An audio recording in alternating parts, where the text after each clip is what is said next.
కొంతమంది ఆధ్యాత్మిక విషయాల్లో కాస్త సాధన చేసేవారు ఉల్లిపాయని కాస్త దూరంగా ఉంచుతారు స్వామీజీలు గురువులు చెప్పినందువల్ల. మనందరికీ ఉల్లిపాయ వాడితే ఆరోగ్యానికి చాలా మంచిదని వినున్నాం కదా. ఎంత మంచి పదాన్ని దాన్ని జోడించారో చూడండి. ఉల్లి చేసే మేలు తల్లి కూడా చేయదు అని. అసలు తల్లి చేసే మేలు పోల్చడానికి నేచర్లో ఇంకోటి ఏది చేయదండి. కాకపోతే ఏదో కొంతమంది అట్లా పోల్చారు, కానీ అంత ఏమి యథార్థాలు కావు.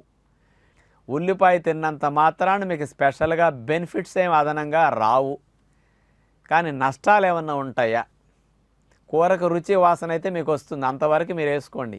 కానీ నష్టాలైతే ఆ ఉల్లి సాత్విక ఆహారం కాదు అని మన గురువులు ఋషులు స్వాములు అందరూ చెప్పిన విషయమే.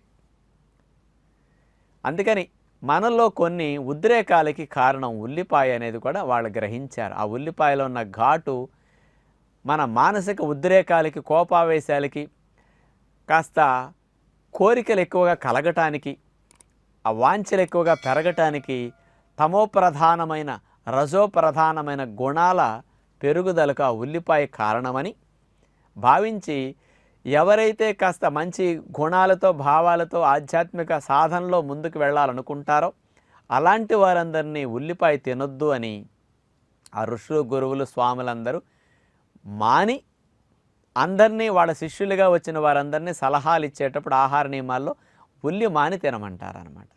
ఇది యథార్థమైన విషయమే. అందుకని ఆ ఊపు, ఆ స్టిమ్యులేషన్ అనేది చాలా ఉంటుంది వాటికి. ఇవన్నీ సైంటిఫిక్గా ఎనాలిసిస్ చేస్తే కనపడవు. ఆ గుణాలు అనేవి ఆహారాన్ని పరిశోధనలు చేసినప్పుడు దొరకవండి, అనుభవిస్తే అనుభవంలో తెలుసుకునే సత్యాలు అన్నమాట ఇవి. ఎవరు మానొచ్చు అంటే ఎవరైతే కాస్త నేను ఆధ్యాత్మిక సాధన చేస్తున్నాను, కాస్త మనసుని ఇంద్రియాలని కంట్రోల్లో పెట్టుకుందాం అనుకుంటున్నాను, ఇలాంటి స్టిమ్యులేషన్స్ని కాస్త అట్లాంటి వాటిని కాస్త తగ్గించుకుందాం అనుకుంటున్నాను అనే వాళ్ళందరూ ఉల్లిపాయ మానేసేయచ్చు. పూర్తిగా మానటమే మంచిది. కొంతమంది నాకు మనసు ప్రధానం కాదండి, ఆ రజో తమో గుణాలు ఇట్లాంటివి నాకు పెద్ద పట్టింపేం కాదు, నేను కేవలం శరీరం ఆరోగ్యంగా ఉంటే బాగుండు, రుచిగా తింటే బాగుండు అనుకుంటున్నాను అనే వాళ్ళందరూ ఉల్లిపాయ వాడుకోండి. దీనివల్ల మీకు జబ్బులేమీ రావు, గుర్తుపెట్టుకోండి. ఉల్లిపాయ వాడినంత మాత్రాన మీకు ఈ బీపీ వస్తుందో, షుగర్ వస్తుందో, కొలెస్ట్రాల్, గుండె జబ్బులు ఇట్లాంటివి వస్తాయని కాదు. అవి తింటే అవన్నీ తగ్గుతాయని ఎక్కడా ఉండదు. వంటలు కూడా యూట్యూబ్లో మీకు ఇస్తున్నాం కదా, ఇలాంటి వంటల్లో కూడా డైలీ ఉల్లిపాయ వేసి వంటలు మనం చెప్పం, క్యాబేజీ వేసే మీకు చూపిస్తుంటాం. నేను మా టీవీలో 135 ఎపిసోడ్స్ అంటే ఒక 400-500 వంటలు చేసి చూపించాను. అసలు ఒకటి దాంట్లో ఉల్లిపాయ వాడలేదు, క్యాబేజీ వేసే మేము వండాము. అక్కడ తాలింపులో వాడుకుంటారని విజ్ఞప్తి చేస్తూ